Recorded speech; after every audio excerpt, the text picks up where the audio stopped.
White pants points, hardly renowned. She was a black-haired beauty with big dark eyes and points all her own, sitting way up high. Way up firm high. Out past the cornfields where the woods got heavy. Out in the back seat of my '60s Chevy, working on mysteries without any clues. Working on our night moves, trying to make some front page driving news. Working on our night moves in the summertime. Hey guys, Gregory here. Today we have another song request. This time it's going to be Night Moves by Bob Seger. I'm really enjoying all of these song requests. These are mostly songs that I don't know, so keep them coming. If you would like me to teach a particular song, just leave a comment down below and I'll be sure to get it.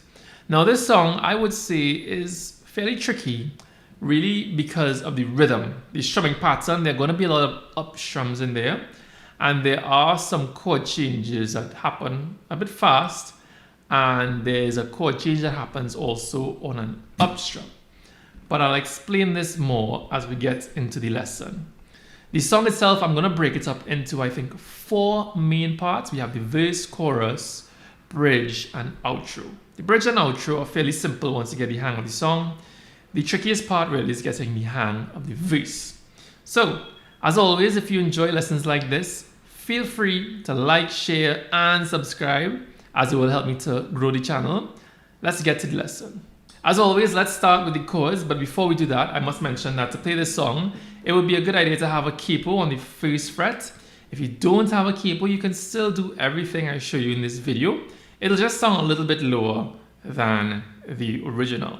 So the song has about 7 chords in it. 5 of them we really need. The other 2 we find just once in this song. So I'll explain everything. The first 5, well, the first chord that we're going to find is a G. So to play that, we put the first finger on the 2nd fret 5th string.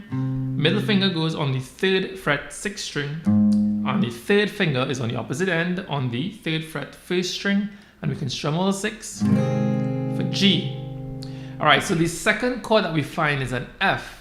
Now, normally I would give you an F major 7, which you can use, but it doesn't quite give you the mood or the tone we're looking for. We really kind of like the sound of this 1st fret 1st string on an F, right? The F major 7 doesn't quite cut it.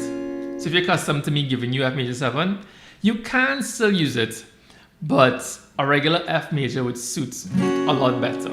So the F major I'm going to give you looks like this. It's going to be something of a bar chord.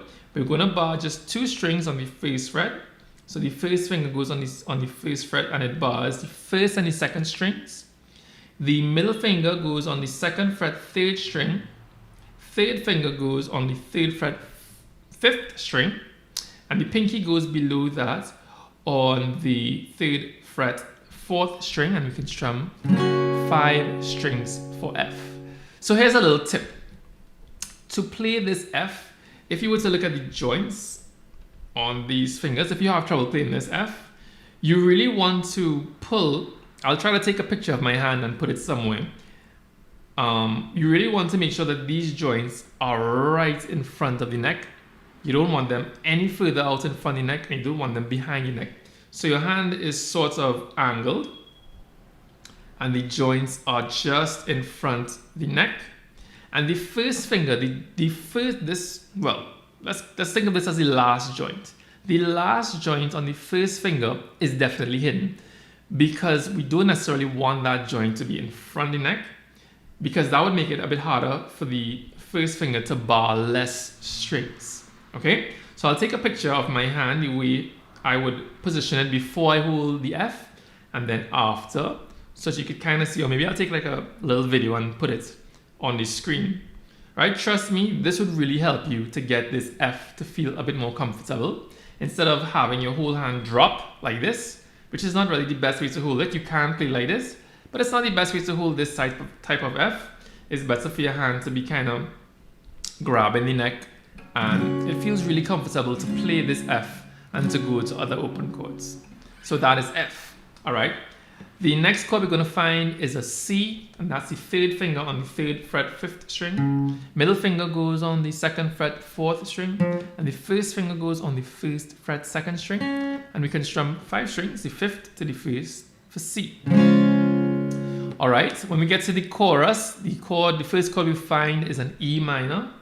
So the first finger goes on the 2nd fret 5th string, middle finger below that on the 2nd fret 4th string. You can strum all 6 for E minor. Next we have a D. The first finger goes on the 2nd fret 3rd string. Middle finger goes also on the 2nd fret but on the 1st string. Third finger goes on the 3rd fret 2nd string, and that's a 4-string chord, so the 4th to the 1st strings. Now, we also find a G7. So the next 2 chords I'm going to give you are like the chords we find like once in the song. So before we get into the bridge section, there's a sort of interlude that takes us into the bridge. We're going to find a G7. Now, you don't have to play G7. You can just keep playing G. You can not use this chord for the entire song, but I'll show it to you anyway because I have it on the chord sheet. So G7 looks like this. Third finger goes on the 3rd fret 6th string. Middle finger goes on the 2nd fret 5th string, and the first finger goes on the 1st fret 1st string, and we strum all 6 strings for this G7. If you wanted to, you could just omit your middle finger and just make sure that your 3rd finger touches the 5th string so that it will intentionally mute it. And you'd sort of get the same sound, right, for that G7. All right, and the last chord we find is a B minor. As always, I'm going to give you a B minor 11. So the first finger goes on the 2nd fret 5th string, middle finger goes on the 2nd fret 3rd string, and the 3rd finger goes on the 3rd fret 2nd string. And we can strum the 5th to the 1st strings for our B minor chord. Let's now go through the first strumming pattern that we find in the song. We find this in the verses. Also, we find it in like various parts of the song, like at the end of the chorus and maybe after the bridge and so on. It's really the main groove that we tend to most associate with the song. So I'm going to give you 2 ways of playing it. There's a percussive way of playing it, which is a little harder, and then there's just a regular strumming way of doing it. So let me demonstrate. The percussive way is the way that I did in the demo, and it sounds like this. 1, 2, 3, 4.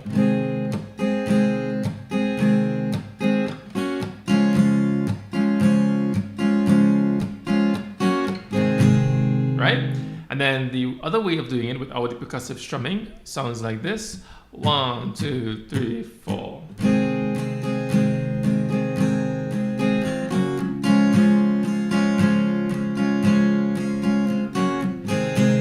Okay, so let's start with the easier version, the one that I just did. Once again, it goes down, down, up, down, down, up, down, down, up, up, up. That's actually the end of the strum there. And then it repeats. Now, the strumming pattern, you can think of it like this. We play this strumming pattern twice, and over playing the strumming pattern twice, we have 3 chords, G, F, and C, or C, F, and G, all right? Because it just kind of rotates between those chords.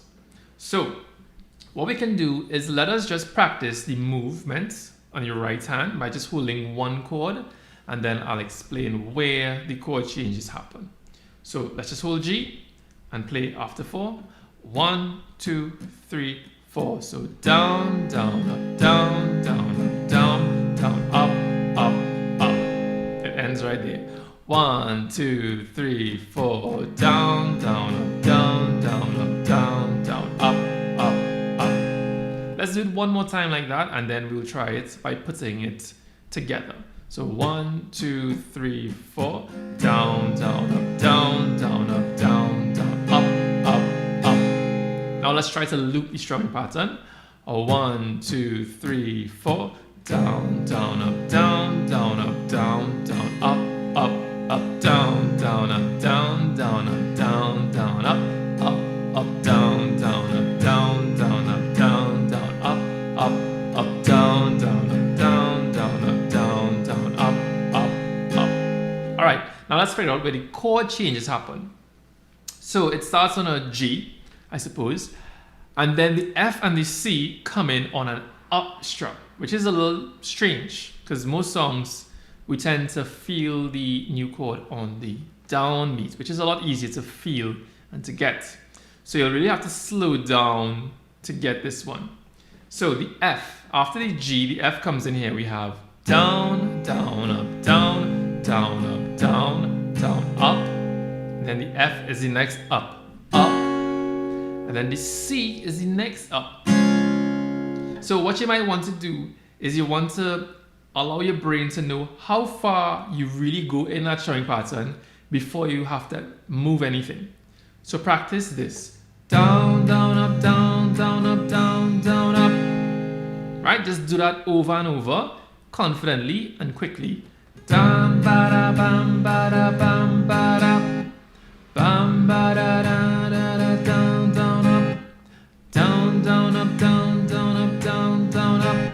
And once you're very confident, you know how far you go before the chord comes in on the up, then try just adding the F, which is the next up. So now you can try practicing it this way. You have down, down, up, down, down, up, down, down, up, F. Okay? So this is why it's good to separate, the first part from the second part, and then slow down maybe, and try to join them back together. So let's do that again. 1, 2, 3, 4. Down, down, up, down, down, up, down, down, up, F. One more. 1, 2, 3, 4. Down, down, up, down, down, up, down, down, up, F. Okay? And now the next chord comes right after that on the next up, which is a C. So, similarly, you can spend plenty time just practicing those last two steps. And when you are comfortable, then try adding the C to the strum. So let's do that now. A 1, 2, 3, 4. Down, down, up, down, down, up, down, down, up, F, C. All right, again. 1, 2, 3, 4. Down, down, up, down, down, up, down, down, up, F, C. So I'm just going to play the whole thing for you a bit slowly after 4. A 1, 2, 3, 4. So G, F, C, F, G, F, C, F, G. Okay, so that is the easiest strum, but regardless of which strum you use, those chord changes make this strumming pattern a little tricky regardless. So the other option, the groovier or the trickier strum, sounds like this. 1, 2, 3, 4.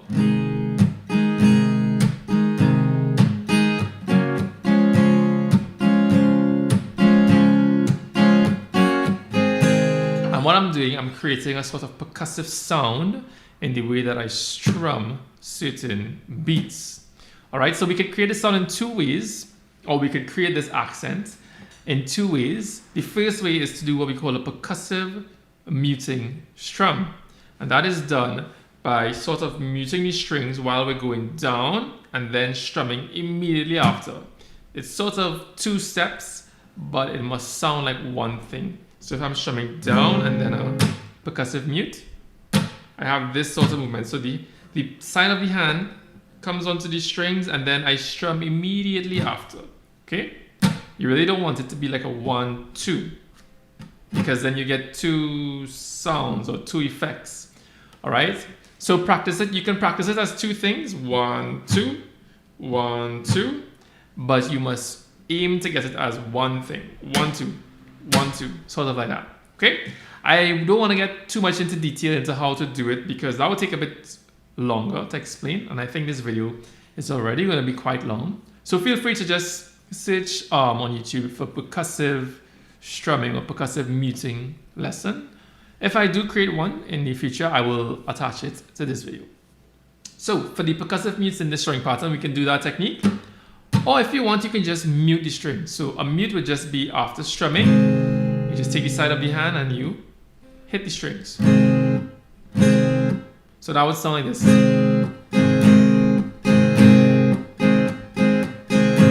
Right? it sort of gives you the same effect. So the choice is yours. So where do these mutes come in? I will say it as I play it. Here we go. A 1, 2, 3, 4. So down, mute, up, down, mute, up, down, mute, up, up.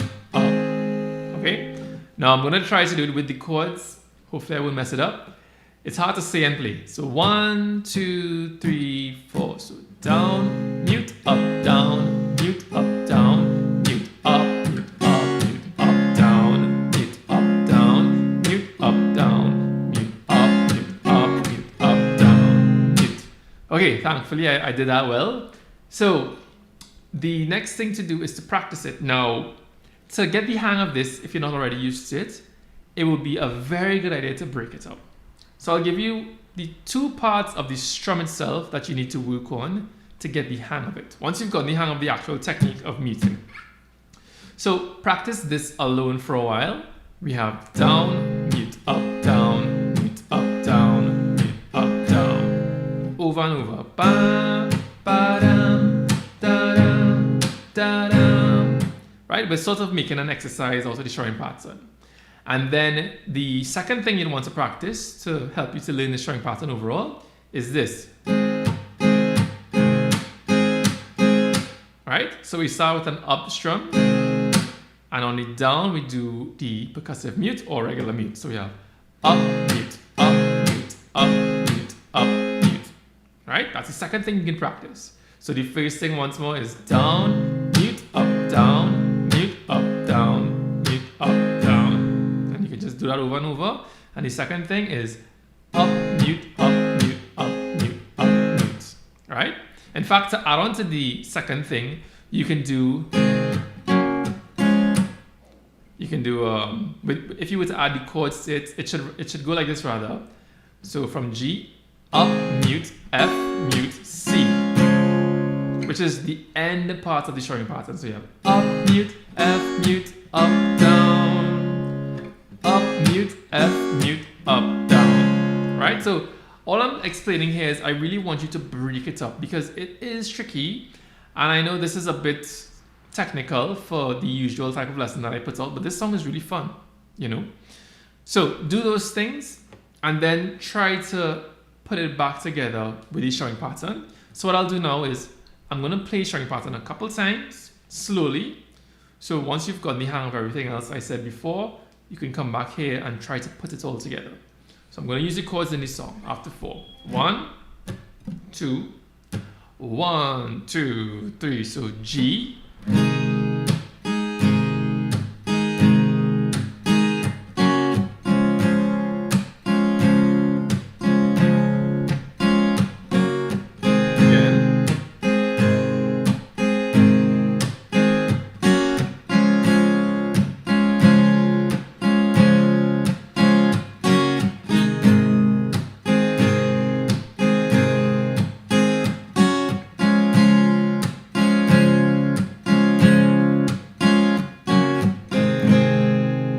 So strumming is something that I really enjoy teaching. I've really been putting a lot of thought into how to teach strumming to my students, how to really get them to sound expressive, dynamic, or even exciting when they play these songs that just have strumming in it. So I've also considered that for this channel, and I have two things that I want to give to you today. The first is a very short but powerful lesson which goes over the techniques, the basic techniques that are involved in strumming, and this will really put you on the path to controlling the way that you strum. And if you can learn to control the way that you strum, you can learn to express yourself more on the instrument. The second thing that I have is way more in depth. It's a course that I just came out with. It goes over things like how to create strumming patterns, how to listen for dynamics, how to emulate dynamics, how to create excitement, how to listen to grooves and sort of get a strumming pattern out of it. It also goes over some of the techniques that we found in this video lesson, such as percussive strumming and muting and a lot of different things. So those things can be found down in this description. Go down, you can follow the links there. The first one with the very short lesson, you just submit your email and you'll get that lesson immediately in your inbox.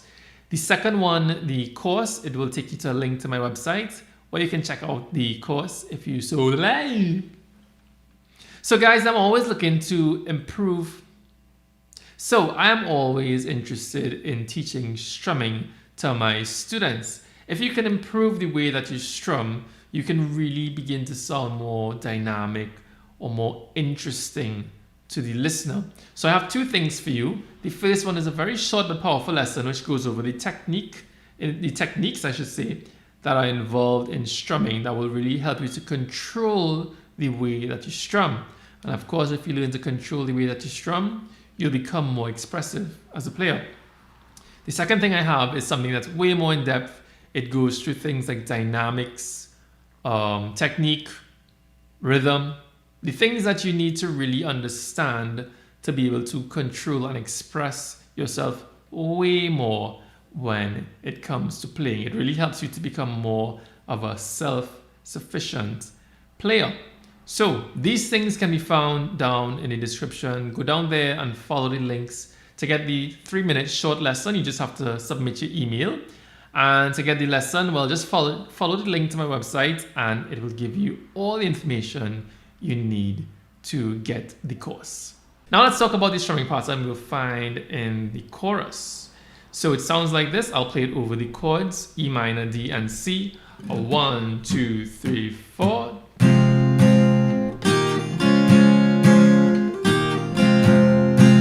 Alright, now that strumming pattern is actually really short. It's just repeated. So I'll show you where the strumming pattern really ends. It ends here. 1, 2, 3, 4. Right, it ends right on the first strum on the C. And the movements I'm doing are down, down, up, up. Okay? Alright, so let's just practice it on one chord first. I'm going to repeat it over and over slowly after 4. 1, 2, 3, 4. Down, down, up, up, down, down, up, up, down, down, up, up, down, down, up, up, down, down, up, down, down, up, down, down, up. Okay? Now let's add in the chords. Once again, these chords come in. A lot of these chords they come in on up. So like the D and the C come in on an up. Alright? So we have on the E minor, what you can do, just like we did before, is try to train your brain to know exactly how much you strum before you need to come in on an up. So let's see where that is. On the E minor, we have down, down, right? But your hand must keep moving. We have down, down, right? I'm gonna make this sound. It's kind of, that's really to signal that your hand moves without hitting the string. So we have down, down, right? Or down, down, skip, skip. Whichever one you prefer. I like to do the kind of tick. So we have down, down. It's very important that you move your hand even though we've stopped hitting the strings, because this is really going to tell your hand how far you're going before you come in on that up strum with the next chord. So practice it with me. 1, 2, 3, 4, down, down. 1, 2, 3, 4, down, down, skip, skip. 1, 2, 3, 4, down, down. 1, 2, 3, 4, down, down, skip, skip. Right? I did it both ways. And then the D comes next. So once you've gotten accustomed to doing what we just did, try adding the D, which is on an up. So we have this. 1, 2, 3, 4, down, down. Right? Or 1, 2, 3, 4, down, down, skip, skip, up on D. Right? And then the C comes in on the next up right after. So we have 1, 2, 3, 4, down, down, skip, skip, up, up. Alright? So as before, you have to break this up. Try to find the points where you need to break it up to and practice those points. And then try to put it together. This is the secret to learning anything on the guitar. And then what happens is it kind of goes in reverse. So we have E minor, D, C, and then D, E minor, D, C, over and over. So let me do it slowly for you once more, really slowly. So if you think you've got the hang of it, you can try to play along with me. After 4, 1, 2, 3, 4. Bam, bam, D, C, D and C, D, C, D, E minor, D, C, D, E minor, D, C. Right? And then, well, it goes back to the first strum in the verse after. So we have working on a night moves. And we have, right? So it's a blend of the two that we find in the chorus. Let's now talk about the strumming pattern that we find in the bridge. Luckily, it's the same as the verse strum with a little bit less going on. We could think of the verse strum as having 3 chords that happen over the strumming pattern, but in the bridge strum, it's really just 2. Okay? So it goes like this: down, down, up, down, down, up, down, down, up, down, down, up. Right? Or if you want to use it with the percussive mute, it goes down, mute, up, down, mute, up, down, mute, up, down, mute, up, down. Okay? So not very far from what we did in the verse. So that's it for the lesson. I hope you enjoyed. I hope you understood everything. Feel free to look back through this video as many times as you need, because I know this type of rhythm can be quite tricky to get the hang of. So if you did enjoy the lesson, please make sure to like, share, and subscribe, as it will really help me to grow the channel. But until next time, goodbye.